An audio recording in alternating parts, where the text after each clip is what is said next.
تہوی مائل ہوں الیہم اس کی طرف، یعنی اے اللہ تو لوگوں کے دلوں کو بیت اللہ کی طرف اور مکہ کی طرف مائل کر دے، وارزقہم من الثمرات اور تو انہیں رزق عطا کر پھلوں میں سے، لعلہم یشکرون تاکہ وہ شکر ادا کریں۔ دیکھیں یہاں ابراہیم علیہ السلام نے تیسری دعا یہ کی کہ یا اللہ میں نے اپنی اولاد کو بسایا ہے ایسی وادی میں جو کھیتی والی نہیں ہے۔ جس وقت ابراہیم علیہ السلام نے حضرت ہاجرہ کو اور اپنے بیٹے اسماعیل علیہ السلام کو وہاں چھوڑا تو اب وہ جگہ تھوڑی بہت آبادی تو ہو گئی تھی، لیکن پورے مکہ کے اندر کاشتکاری نہیں ہوتی تھی اور فصلیں نہیں ہوتی تھیں، اور آج تک ایسا ہی ہے کہ مکہ میں کوئی کاشتکاری نہیں ہوتی، کوئی فصل نہیں اگتی ہے۔ اللہ نے اس جگہ کو ایسا ہی بنایا، اس جگہ میں کوئی سبزہ نہیں ہے، خوبصورتی نہیں ہے۔ دیکھیں اب جیسے خوبصورت علاقے ہوتے ہیں، آج مثال دیتے ہیں مری خوبصورت ہے، سوات خوبصورت ہے، فلاں علاقہ خوبصورت ہے، یعنی وہاں سبزہ ہے، پانی کی آبشاریں ہیں، نہریں ہیں، گرتا پانی ہے، حسن و جمال ہے۔ لیکن اللہ نے مکہ کو ایسا بنایا کہ وہاں کالے کالے پہاڑ ہیں، سیاہ پہاڑ ہیں، بظاہر کوئی خوبصورتی اس میں نہ، پانی کی نہریں ہیں، نہ سبزے کی چادر ہے، نہ حسن و جمال ہے، نہ گلاب اور چنبیلی کے پھول ہیں۔ یہ اس لیے تاکہ جو آدمی مکہ آئے وہ صرف اللہ کی محبت کی وجہ سے آئے، حسن و جمال کی وجہ سے نہ آئے۔ اس لیے نہیں آئے کہ وہاں کی نہریں دیکھنے جا رہا ہوں، وہاں پانی کی آبشاریں اور دریا دیکھنے جا رہا ہوں۔ تو جو مکہ آئے تو کس لیے؟ صرف اللہ اور بیت اللہ کی محبت کی وجہ سے آئے، وہ مکہ کے حسن و جمال کی وجہ سے نہ آئے۔ تو اس لیے وہ جگہ ایسی ہے کہ اس میں کوئی کاشتکاری نہیں ہوتی، کاشتکاری نہیں ہوتی، لیکن آگے ابراہیم علیہ السلام کی دعا کی برکت ہے کہ وارزقہم من الثمرات، کائنات میں جہاں بھی کہیں جو بھی پھل اگتا ہے، جو بھی سبزی ہے، اللہ تعالیٰ تمام پھلوں کو وہاں پہنچا دیتا ہے۔ وہاں کوئی پھل اگتا نہیں ہے، لیکن دنیا کے ہر موسم کا پھل وہاں ملتا ضرور ہے۔ تو اس لیے ہر پھل وہاں ملے گا، پاکستان کا ہو، دیگر ممالک کے ہوں، آپ کو جو پھل چاہیے ہو تازہ پھل ملے گا، خوبصورت ملے گا، ذائقہ دار ملے گا۔ تو اللہ تعالیٰ نے اس جگہ کو اس طرح آباد رکھا، ابراہیم علیہ السلام کی دعا قبول کی۔ اگر وہاں کاشتکاری ہوتی تو لوگ لگ جاتے کاشتکاری میں، اور عموماً جو کاشتکار ہوتے ہیں نا یہ عبادت زیادہ نہیں کرتے، کیونکہ وہ ہر وقت کھیتی باڑی میں لگے ہیں، پہلے زمین پہ بیج ڈالنا ہے اس پہ لگے رہتے ہیں، پھر زمین کو اب ہل چلانا ہے اس پہ وقت گزر جاتا ہے، پھر پانی ڈالو اس پہ، پھر حفاظت پر، پھر کھیتی کی حفاظت کرو 5-6 ماہ، پھر اس کو کاٹو، پھر بیج کو الگ کرو، گندم کو پیسو، تو یہ سالہ سال اس طرح گزر جاتا ہے۔ ایسوں کو عبادت کی یا دین کی نشر و اشاعت کا موقع نہیں ملتا، اس لیے اللہ نے اس جگہ کو ایسا رکھا کہ وہاں جو آئے اس نیت سے آئے کہ صرف بیت اللہ کی زیارت کرنی ہے۔ دیکھیں یہاں یہ نہیں کہا غیر ذی مائن نہیں کہا، بلکہ غیر ذی زرعین۔ ایسا نہیں کہ پانی نہیں ہے، پانی تو اللہ نے خوب رکھا، وہیں پر زمزم کا چشمہ ہے کہ جسے 30 لاکھ حجاج کرام پی بھی رہے ہیں، ساتھ لا بھی رہے ہیں، استعمال بھی کر رہے ہیں، مکہ اور مدینہ کے لوگ بھی ہیں، اور اللہ نے اس پانی میں برکت ڈالی۔ تو پانی تو اللہ نے ذخائر رکھے ہیں وہاں، لیکن کھیتی باڑی نہیں رکھی۔ عند بیتک المحرم، یا اللہ تیرے پاکیزہ گھر کے پاس میں نے ان کو چھوڑا ہے۔ محرم اس میں مفعول کا صیغہ ہے باب تفعیل سے، یا اللہ تیرا پاکیزہ گھر۔ معلوم ہوا اولاد کو انسان وہاں رکھے جو اللہ کے گھر کے قریب ہو۔ اب تو کہتے ہیں جی اولاد کو رکھو جو کالج کے قریب ہے، یونیورسٹی کے قریب ہے، فلاں جگہ جو شاپنگ مال ہے اس کے قریب ہے، فلاں جگہ تفریح گاہ کے قریب رکھو، تو اس لیے اس کی زندگی پھر اسی تفریح میں لہو لعب میں گزرتی۔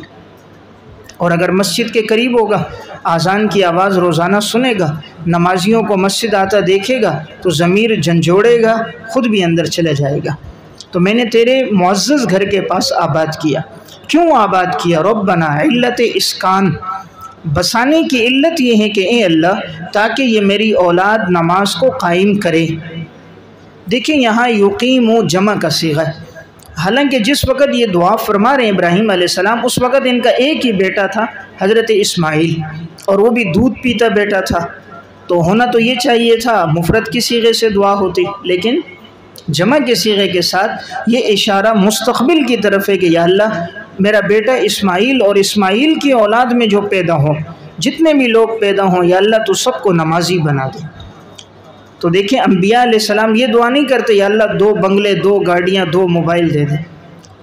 کیا دعا کی؟ یا اللہ میرے بیٹوں کو نمازی بنا دے. اس لیے جس کا بیٹا نمازی بن گیا وہ ہر گناہ سے بچ جاتا ہے. ان الصلاۃ تنہی عن الفحشاء والمنکر فجعل افئدۃ من الناس، اے اللہ تو لوگوں کے دلوں کو مائل کر دے اس کی طرف. دیکھیں اللہ نے ابراہیم علیہ السلام کی یہ دعا بھی قبول کر دی. فجعل افئدہ یہ دعا نمبر 4 ہے. چوتھی دعا کیا ہے؟ یا اللہ لوگوں کے دل مائل کر. دیکھیں کتنا گناہگار مسلمان کیوں نہ ہو، لیکن ہر مسلمان کے دل میں یہ محبت ہے میں بیت اللہ کو دیکھ لوں، حرم کی مجھے زیارت ہو جائے، میں مکہ اور مدینہ کو دیکھ لوں. بھلے کتنا گناہگار مسلمان ہو، اور لیکن اس کے دل کی بھی خواہش اگر اس کو کوئی کہے تجھے میں عمرے کا حج کا ٹکٹ دیتا ہوں تو وہ بڑا خوش ہو جائے گا، زندگی میں ان کا احسان مند رہے گا. اور اللہ نے ایسی محبت ڈالی ہے 1-2 دفعہ نہیں 10 دفعہ بھی انسان جائے پھر بھی دل سیر نہیں ہوتا. ورنہ کوئی بھی خوبصورت جگہ ہے آپ 2 دفعہ 4 دفعہ چلے جائیں پھر دل کرتا ہے یار دیکھی بھی جگہ چھوڑو اب نہیں جاتے، اور وہ خوبصورتی بھی وہاں نہیں ہے. لیکن اللہ نے ایسی محبت ڈالی ہے انسان دیکھتا رہتا ہے گھنٹوں بیت اللہ کو، اور لیکن پھر بھی اس کی آنکھیں سیر نہیں ہوتی. تو اللہ نے بیت اللہ کو، کتاب اللہ کو، رسول اللہ کو ایسا بنایا تھا جو دیکھتا رہتا کبھی سیر نہیں ہوتا. قرآن کریم سے بھی کوئی سیر نہیں ہوتا. رسول اللہ صلی اللہ علیہ وسلم کے حسن و جمال کو بھی اللہ نے ایسا رکھا، اور بیت اللہ کی محبت بھی ڈال دی. یہاں پر لفظ افئدۃ من الناس، یہ من تبعیضیہ ہے کہ یا اللہ لوگوں میں سے بعض لوگوں کے دلوں کو مائل کر. یہ نہیں کہا تمام لوگوں کے دل. اگر یہ دعا فرما دیتے پھر تو ساری دنیا وہیں جمع ہو جاتی. کیا امریکہ، کیا یورپ، برطانیہ، سارے لوگ مسلمان غیر مسلم سارے وہاں چلے جاتے ہیں تو پھر تو وہاں بالکل رہائش کی، رہنے کی کوئی جگہ نہ ہوتی. اس لیے دعا کیا کہ لوگوں میں سے بعض لوگ، سب نہیں یا اللہ بعض لوگ، اور ان کے دلوں کو اے اللہ تو مائل کر دے. وَارْزُقْهُم مِّنَ الثَّمَرَاتِ دعا نمبر 5. 5ویں دعا، اے اللہ تو انہیں رزق عطا کر پھلوں میں سے رزق عطا کر. اللہ نے یہ دعا بھی قبول کی کہ دنیا کا کوئی پھل بھی ہے اللہ تعالیٰ وہاں پہنچا رہا ہے. حرم میں دسترخوان لگتا ہے رمضان میں، ہر پھل وہاں موجود ہوتا ہے. جس موسم میں آدمی حرم سے باہر آئے اسے ہر قسم کا پھل، ضروریات زندگی وہاں مہیا ہے. دیکھیں دعا پھل کی ہے، معلوم ہوا پھل بڑی کارآمد چیز ہے. تو ہماری تو زندگی گزرتی ہے سموسہ کھاؤ، پراٹھا کھاؤ، اور ٹکا کھاؤ، بریانی کھاؤ. یہ وہ چیزیں جو جسم کو تلی ہوئی چیزیں نقصان دے رہی ہیں. تو انہوں نے یہ قورمے، بریانیاں 16 مثالوں سے تیار، اس کی دعا نہیں کی. کس کی دعا کی ہے؟ پھلوں کی دعا کی ہے. اس لیے موسم کا جو پھل ہے یہ انسان کے جسم کو بڑی طاقت دیتا ہے، اور پھل جنت کے جو پھل ہیں ان کو کھانے کا انسان معمول بنائے. جسم بھی توانا رہتا ہے، عبادت کا ذوق بھی رہتا ہے، شکر کی توفیق بھی ہوتی ہے. لعلہم یشکرون تاکہ وہ تیرا شکر ادا کریں. معلوم ہوا ان سب کا مقصد یہ نہیں ہے کہ وہ تکبر کریں. اللہ کی نعمتیں مل جائیں تو انسان کو تکبر نہیں کرنا چاہیے، اللہ کی نعمتوں پر شکر کرنا چاہیے. ربنا انک تعلم دعا نمبر 6، اے میرے رب یقیناً تو جانتا ہے ما نخفی جو ہم چھپاتے ہیں، وما نعلن اور جو ہم ظاہر کرتے ہیں. وما یخفی علی اللہ من شیء فی الارض ولا فی السماء اور نہیں ہے پوشیدہ اللہ پر کوئی چیز نہ زمینوں میں اور نہ آسمانوں میں. دیکھیں جب یہ ساری دعائیں فرما دی اولاد کے لیے، اب آگے اللہ سے یہ دعا کی کہ یا اللہ ہمارے دل کی خواہشیں تو آپ کو پتہ ہیں، ہم کیا چاہتے ہیں، کیا مانگ رہے ہیں، ہمیں کہنے کی ضرورت نہیں ہے، لیکن یہ اس لیے کہہ دیں کہ تاکہ دل کے اندر جو بات ہے وہ زبان پر بھی آ جائے. اور پھر اللہ تعالیٰ کے وسعت علم کا ذکر فرمایا. اللہ تو وہ ہے جو ہماری دل کی باتیں بھی جانتا ہے، پوشیدہ اور ظاہری باتیں بھی جانتا ہے. اس سے آگے بڑھ کر زمین اور آسمان کی کوئی شے اللہ پر پوشیدہ نہیں. شیء نکرہ تحت النفی، کوئی چیز زمین اور آسمان میں کوئی بھی ہو، قرآن میں ہے لا یعزب عنہ مثقال ذرہ، رائی کے دانے کے برابر بھی کوئی چیز اللہ سے مخفی نہیں. الحمدللہ الذی وہب لی. اب آگے اپنی دعا کا تذکرہ کیا کہ اللہ بڑی دعائیں قبول کرنے والا ہے، کہ اللہ تعالیٰ نے ماضی میں بھی میری دعاؤں کو قبول کیا اور مجھے بیٹا اسماعیل اور مجھے بیٹا اسحاق عطا فرمایا. تو اللہ بڑی دعائیں قبول کرنے والا ہے۔ یہ ہے شکر کرنا، کہ شکر سے نعمت میں اضافہ ہوتا ہے، کہ اللہ نے مجھے پہلے بھی یہ بیٹے دیے، اللہ کا شکر ادا کر رہے ہیں تاکہ پہلے والی جو دعائیں یہ بھی قبول ہو جائیں۔ جب انسان ناشکری کرتا ہے، اللہ نے مجھے دیا کیا ہے، میرے اوپر اتنے حالات مصائب، تو پھر ناشکری کی وجہ سے دعائیں قبول نہیں ہوتی۔ تمام تعریفیں اس اللہ کے لیے جس نے مجھے عطا کیا علی الکبر، بڑھاپے میں، بڑھاپے کے باوجود، علی بمانے مع، بڑھاپے کے باوجود مجھے اسماعیل بیٹا بھی دیا اور اسحاق بیٹا بھی دیا۔ اسماعیل بیٹے کی اولاد میں آپ صلی اللہ علیہ وسلم پیدا ہوئے، اور اسحاق بیٹے سے حضرت یعقوب علیہ السلام پیدا ہوئے، پھر یعقوب علیہ السلام کے بیٹے یوسف علیہ السلام۔ تو گویا چاروں نبی، یوسف علیہ السلام بھی نبی، یعقوب علیہ السلام بھی، اسحاق علیہ السلام بھی، اور ابراہیم علیہ السلام بھی۔ ان ربی لسمیع الدعا، یقیناً میرا رب دعاؤں کو البتہ سننے والا ہے، سننے والا ہے، قبول کرنے والا ہے۔ دعا سننا کنایہ کس سے ہے؟ قبول کرنے سے۔ ربی یہاں خبر مقدم ہے، یقیناً میرا رب ہی دعا سنتا ہے، یعنی اللہ ہی دعاؤں کو قبول کرتا ہے، اللہ سے دعا کرنی چاہیے۔ رب جعلنی مقیم الصلاۃ، دعا نمبر 7، اے میرے رب تو بنا دے مجھے نماز قائم کرنے والا، ومن ذریتی، اور میری اولاد میں سے بھی بعض کو، من تبعیضیہ ہے، میری اولاد میں سے بھی بعض جو ہیں اللہ تو انہیں بھی بنا دے نماز قائم کرنے والا۔ ربنا وتقبل دعا، اور اے میرے رب تو میری دعا کو قبول فرما۔ دیکھیں پہلے بھی نماز کا تذکرہ فرمایا ربنا لیقیموا الصلاۃ، اور یہاں بھی نماز کا تذکرہ فرمایا رب جعلنی مقیم الصلاۃ۔ اس سے معلوم ہوا نماز کتنی محترم بشان عبادت ہے۔ انبیاء علیہ السلام آغاز دعا ہو یا اختتام دعا ہو تو دعا کس کی کرتے ہیں؟ نماز کی کرتے ہیں۔ دیکھیں اپنے لیے بھی دعا کی، اولاد کے لیے بھی۔ معلوم ہوا انسان خیر کی جو بات ہو اپنے لیے بھی مانگے اور اپنی اولاد کے لیے بھی مانگے۔ من تبعیضیہ ہے، یعنی تمام اولاد نہیں، کیونکہ اس لیے بعض ایسے بھی ہیں جو اولاد میں اولاد آگے چل کے دائیں بائیں نسلوں میں غیر مسلم تھے، تو جو سلبی اولاد ہے، یا اللہ میری جو سلبی اولاد ہے، اے اللہ تو ان کو نماز قائم کرنے والا بنانا۔ تو اولاد کی دنیا کے لیے دعا نہیں کہ دین کے لیے دعا کی ہے۔ ربنا اغفر لی ولوالدی، دعا نمبر 8، اے اللہ تو میرے بھی گناہ معاف کر دے اور میرے والدین کے بھی کر دے، اور ایمان والوں کے بھی کر دے، یوم یقوم الحساب، جس دن وہ کھڑے ہوں گے حساب کے لیے، جس دن وہ قیامت کے دن تیرے سامنے حساب کے لیے کھڑے ہوں گے، یا اللہ تو ان کے گناہوں کو بھی معاف فرما۔ اب یہاں دیکھیں ابراہیم علیہ السلام نے پہلے اپنے لیے دعا کی۔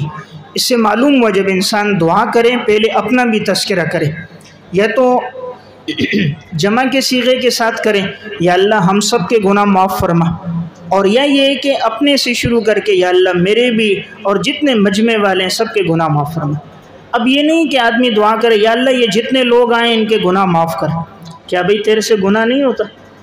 تو معصوم ہے کہ آسمان سے اترا ہے؟ تو اپنے لیے بھی دعا ہونی چاہیے۔ اس لیے انسان جب دعا کرے پہلے اپنا تذکرہ کرے، یا صیغہ جمع متکلم کا ذکر کرے، اپنے آپ کو بھی دعا میں شریک کرے۔ تو اپنے آپ کو نہ کرنا، دوسروں کے لیے کرنا گویا عجب ہے، ایک تکبر ہے کہ انسان اپنے آپ کو بڑا معصوم سمجھ رہا ہے، حالانکہ بہت سے لوگ ہوتے ہیں مجمع میں جو اس سے زیادہ متقی اور پرہیزگار ہوتے ہیں، لیکن ان کا تقوی مخفی ہوتا ہے۔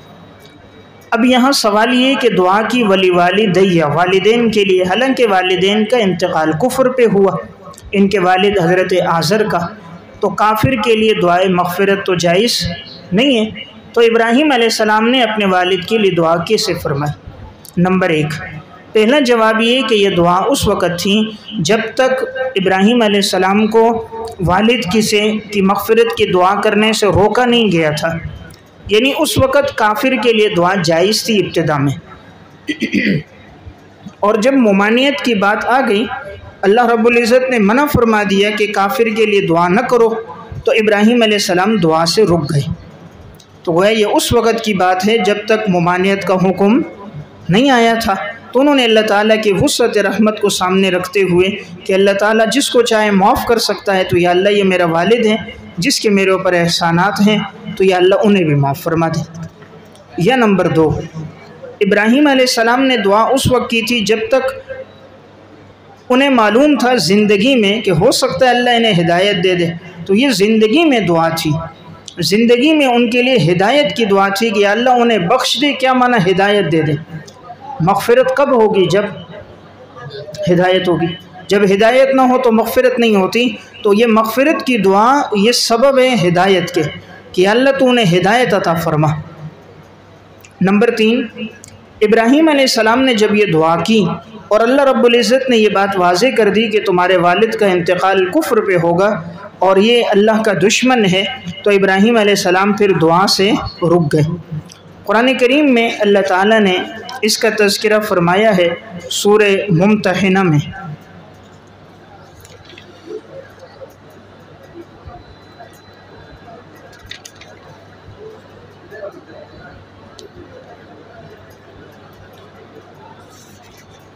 سورہ ممتحنہ آیت نمبر 1 اور 2، آیت نمبر 1 اور 2 کہ ابراہیم علیہ السلام کا یہ دعا کرنا ابتدا میں تھا، لیکن جب انہیں معلوم ہو گیا کہ ان کا والد دشمن ہے تو انہوں نے فوراً اس دعا سے باز آئے۔ قد کانت لکم اسوۃ حسنۃ فی ابراہیم والذین معہ اذ قالوا لقومہم انا براء منکم ومما تعبدون من دون اللہ کفرنا بکم وبدا بیننا وبینکم العداوۃ والبغضاء ابدا حتی تؤمنوا باللہ وحدہ الا قول ابراہیم لأبیہ لأستغفرن لک وما املک لک من اللہ من شیء ربنا علیک توکلنا وإلیک انبنا وإلیک المصیر۔ تو بہرحال تو یہ اس وقت تھا جب تک انہیں معلوم نہیں تھا۔ جب معلوم ہوا ان کی موت کفر پہ ہونی ہے تو ابراہیم علیہ السلام دعا سے، یا یہ کہ ابراہیم علیہ السلام نے ایک وعدہ کیا تھا اپنے والد سے کہ میں تمہارے لیے دعا کروں گا اللہ تعالیٰ تمہیں بخش دے۔ یہ ایک وعدہ تھا جس کے لیے انہوں نے دعا کر دی، لیکن جب اللہ کی طرف سے یہ بات آ گئی کہ کافر کی مغفرت نہیں ہے تو ابراہیم علیہ السلام اپنی دعا سے ہٹ گئے۔ تو گویا یہ آغاز میں تھا، اور اس کی طرف اشارہ قرآن کریم میں 11ویں سپارے میں سورہ توبہ میں آیت نمبر 114 میں اشارہ ہے۔ وَمَا كَانَ اسْتِغْفَارُ إِبْرَاهِيمَ لِأَبِيهِ إِلَّا عَنْ مَوْعِدَةٍ وَعَدَهَا إِيَّاهُ فَلَمَّا تَبَيَّنَ لَهُ أَنَّهُ عَدُوٌّ لِلَّهِ تَبَرَّأَ مِنْهُ۔ ابراہیم علیہ السلام کا اپنے والد کے لیے استغفار کی دعا یہ ایک وعدہ تھا جو انہوں نے وعدہ کیا تھا اپنے والد سے۔ جب یہ بات واضح ہو گئی کہ ان کا والد اللہ کا دشمن ہے تو انہوں نے اپنی اس بات سے دعا سے بیزار ہو گئے، پھر انہوں نے دعا نہیں کی۔ یقیناً ابراہیم بڑے بردبار آہوزاری والے تھے، یعنی انہوں نے ایک وعدہ کیا تھا اپنے والد سے کہ میں تمہارے لیے دعا کروں گا، لیکن جب اللہ نے یہ بات واضح کر دی کہ ان کا والد اللہ کا دشمن ہے، یعنی وہ ایمان نہیں لا رہا، تو ابراہیم علیہ السلام پھر دعا سے پیچھے ہٹ گئے۔ یا یہ کہ انہوں نے بسبب شفقت دعا کر دی۔ انسان کو والدین سے محبت ہوتی ہے تو شفقت اور محبت میں انہوں نے یہ دعا کر دی، اور بعد میں جب اللہ کی طرف سے منع آ گیا تو اس کے بعد انہوں نے دعا نہیں کی۔ تو بہرحال یہ میں نے چند توجیحات عرض کر دی کہ ولی والدیہ میں، اب اس میں والدہ بھی شامل ہے، تو یا تو بعض مفسرین کی رائے ان کی والدہ ایمان لے آئی تھی، اور بعض کی رائے یہ کہ نہیں وہ بھی ایمان نہیں لائی تھی، تو اب اس میں بھی وہی جوابات ہوں گے جو ابراہیم علیہ السلام کے والد کے سلسلے میں جوابات ہیں کہ ان کے لیے کیسے دعا کی گئی، تو یہی جوابات دے دیے جائیں گے جو میں نے عرض کیا۔ وَلَا تَحْسَبَنَّ اللَّهَ غَافِلًا عَمَّا يَعْمَلُ الظَّالِمُونَ، تخویف اخروی نمبر 4، اور تم مت گمان کرو اللہ تعالیٰ کو بے خبر ان چیزوں سے جو یہ ظالم لوگ عمل کرتے۔ انما یؤخرہم لیوم، کہ یقیناً وہ اللہ مؤخر کرتا ہے انہیں ایسے دن کے لیے، تشخص فیہ الابصار، جس میں پھٹی رہ جائیں گی ان کی نگاہیں۔ تشخص پھٹی کھلی، پھٹی رہ جائیں گی یعنی کھلی کی کھلی رہ جائیں گی ان کی آنکھیں۔ دیکھیں ابراہیم علیہ السلام نے دعا کی کہ یا اللہ تو میرے والد ایمان والوں کے گناہ معاف کر۔ قیامت کا دن، اب جب قیامت کی بات آئی تو اللہ تعالیٰ نے قیامت کا تذکرہ فرمایا کہ وہ لوگ کہ جو اللہ تعالیٰ سے بے خبر ہیں، یہ ظالم لوگ گمان نہ کریں گے ان کے لیے کوئی سزا نہیں ہے۔ اللہ نے ان کے لیے قیامت کے دن سزا رکھی، اور سزا کیا ہے کہ اللہ نے اس دن کو مؤخر کیا جس دن آنکھیں کھلی کی کھلی رہ جائیں گی۔ تشخصو کہتے ہیں آنکھ بالکل کھل جائے، یہ تب ہوتی ہے جب انسان کوئی خوفناک منظر دیکھتا ہے، کوئی ہولناک حالت دیکھتا ہے، تو اس وقت انسان کی گویا پوری آنکھ کھل جاتی ہے۔ آنکھ کا پھٹنا یعنی پورا کھل جانا، تو یہ جب آدمی سخت عذاب اور جہنم کا عذاب دیکھے گا تو اب اس کو اتنا موقع نہیں ہوگا اپنی آنکھ کو بند کر دے، یعنی پلک جھپکنے کا موقع نہیں ہوگا، اور خوف کی ایسی کیفیت ہوگی کہ آنکھیں اس عذاب کو دیکھتی ہی رہ جائیں گی۔ انسان جب کوئی عجیب چیز دیکھتا ہے تو آنکھیں پوری کھولتا ہے کہ مجھے صحیح طرح سے نظر آ جائے، تو یہ تعجب کی کیفیت ہوگی، آنکھیں کھلی ہوں گی۔ مہطعین مقنعی رؤوسہم، دوڑ رہے ہوں گے، مہطعین دوڑ رہے ہوں گے، بریکٹ میں محشر کی طرف، دوڑ رہے ہوں گے محشر کی طرف۔ مقنعی رؤوسہم، اٹھائے ہوئے ہوں گے اپنے سروں کو،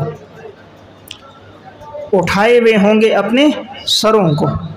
لا یرتد الیہم طرفہم، نہیں لوٹے گی ان کی طرف ان کی نگاہیں، نہیں لوٹے گی ان کی طرف ان کی نگاہیں۔ وَأَفْئِدَتُهُمْ ہوا، اور ان کے دل بدحواس ہوں گے، ان کے دل بدحواس ہوں گے۔ دیکھیں ہوا خلا کے معنی میں ہے، مطلب ہے یعنی ان کے دل عقل اور فہم سے خالی ہوں گے، تو بریکٹ میں یعنی ان کے دل عقل اور فہم سے خالی ہوں گے۔ دیکھیں اس آیت میں فرمایا قیامت کا جب دن ہوگا آنکھیں کھلی کی کھلی رہ جائیں گی، مہطعین دوڑ رہے ہوں گے، یعنی یہ اس وقت جب اللہ کی طرف سے آئے گا، بلانے کا حکم آئے گا ان سب کو محشر کے میدان میں جمع کرو، تو سارے انسان دوڑتے ہوئے محشر کے میدان کی طرف جمع ہو جائیں گے۔ حالت یوں ہوگی مقنعی رؤوسہم، کہ انہوں نے اٹھائے ہوئے ہوں گے اپنے سروں کو، یعنی وہ سر جھکا نہیں سکیں گے۔ عذاب کا منظر جب سامنے دیکھیں گے حالت ایسی ہوگی، ہر ایک کی نگاہیں کھلی ہوئی ہیں، سر اٹھا ہوا ہے، پورا منظر آنکھوں کے سامنے ہے۔ لا یرتد الیہم، نہیں لوٹیں گی ان کی طرف نگاہیں، یعنی ان کو آنکھ بند کرنے کا موقع بھی نہیں ہوگا۔ آنکھ آدمی بند کرتا ہے راحت سکون، وہ عذاب کی ایسی کیفیت ہوگی کہ سکون کی طرف دل و دماغ متوجہ ہی نہیں ہوگا۔ تو گویا ظاہر کی حالت کیا ہے؟ سر اٹھا ہوا ہے۔ آنکھوں کی حالت کیا ہے؟ آنکھیں کھلی ہوئی ہیں۔ دل کی حالت کیا ہے؟ افئدتہم ہوا، دل بدہوا سے، بدہوا سے یعنی دل جو ہے عقل اور فہم سے خالی ہے۔ یہاں پر لفظ ہے مہطعین، یہ باب افعال سے اسم فاعل کا صیغہ ہے، باب افعال سے اسم فاعل کا صیغہ ہے، اصل میں ہے مقنعین، اصل میں کیا ہے؟ مقنعین، نون جمع اضافت کی وجہ سے گر گیا، اس لیے رہ گیا کیا؟ مقنعی۔ یہ جو لفظ ہے لا یرتد، یہ باب افتعال سے فعل مضارع معروف ہے، لا یرتد باب افتعال سے فعل مضارع معروف ہے۔ وانذر الناس، فریضہ رسول، اور آپ ڈرائیے لوگوں کو، یوم یأتیہم العذاب، جس دن وہ عذاب آئے گا، فیقول الذین ظلموا، پس کہیں گے وہ لوگ جنہوں نے ظلم کیا، اے ہمارے رب، اخرنا الی اجل قریب، کہ تو ہمیں مہلت دے دے ایک قریب کی مدت تک، ایک قریب کی مدت اور وقت کے لیے تو ہمیں مہلت دے دے، نیچے بریکٹ میں یعنی دنیا کی طرف لوٹا دے، یعنی دنیا کی طرف لوٹا دے۔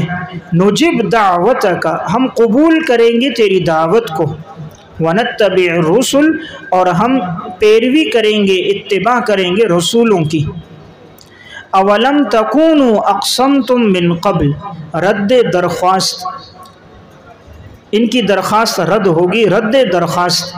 اولم تکونوا، کیا نہیں تھے تم لوگ کہ تم قسمیں کھاتے تھے اس سے پہلے، اس سے پہلے تم لوگ قسمیں کھاتے تھے، نیچے لکھیں فی الدنیا، تم لوگ یعنی آخرت سے پہلے دنیا میں قسمیں کھاتے تھے، ما لکم من زوال، کہ نہیں ہے تمہارے لیے کوئی زوال، کوئی زوال نہیں ہے، کوئی عذاب نہیں ہے، تم تو پہلے انکار کرتے تھے۔